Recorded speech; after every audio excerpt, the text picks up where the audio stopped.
পুনর্বাসন কেন্দ্রে ১৯ দিন অতিবাহিত করলেও এখন পর্যন্ত কোনো খাবার গ্রহণ করেনি খানজাহান আলী দিঘির সেই কুমির। নতুন ঠিকানায় এসে অভিমানে যেন মুখ ফিরিয়ে নিয়েছে। বন বিভাগ জানিয়েছে মুরগি দেওয়া হয়েছে, পানিতে বেঁধে দেওয়া হয়েছে হাঁস, কিন্তু সে তা স্পর্শ করেনি, যেন কিছুতেই আগ্রহ নেই তার। তবে কুমিরটির শিকারের প্রবৃত্তি সচল রয়েছে বলে নিশ্চিত করেছেন কর্মকর্তারা।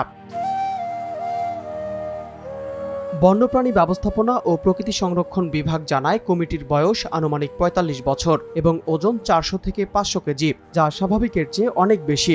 সরীসৃপ জাতীয় এই প্রাণী ধীর বিপাক ক্রিয়ার কারণে দীর্ঘ সময় এমনকি কয়েক মাস না খেয়েও শরীরে জমানো চর্বি থেকে শক্তি নিয়ে বেঁচে থাকতে পারে। তাই ১৯ দিন না খাওয়া নিয়ে এখনই আতঙ্কিত হওয়ার কিছু নেই।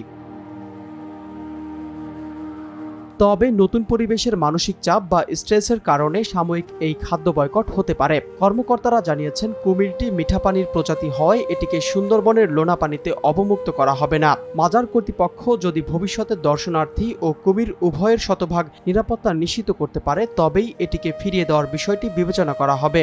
বর্তমানে বন্যপ্রাণী স্কাউট ও অ্যানিম্যাল কিপাররা সেটিকে সার্বক্ষণিক পর্যবেক্ষণে রেখেছেন এবং গরমের কারণে তার শরীরে নিয়মিত বিশুদ্ধ পানি ছিটানো হচ্ছে।